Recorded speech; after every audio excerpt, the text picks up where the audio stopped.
มื้อนี้มาเก็บกระโดดนี่คันบ่เก็บแล้วก็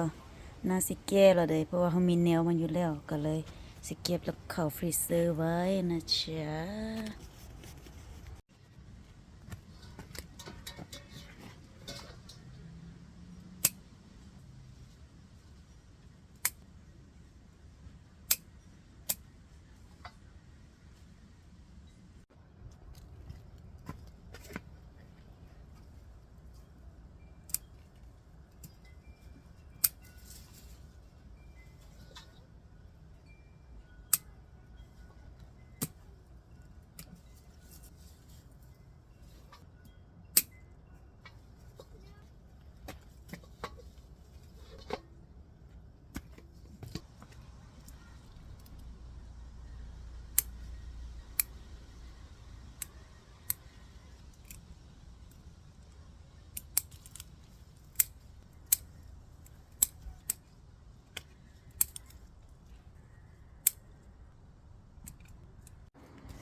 นี่แล้วเราก็จะไปแพ็ค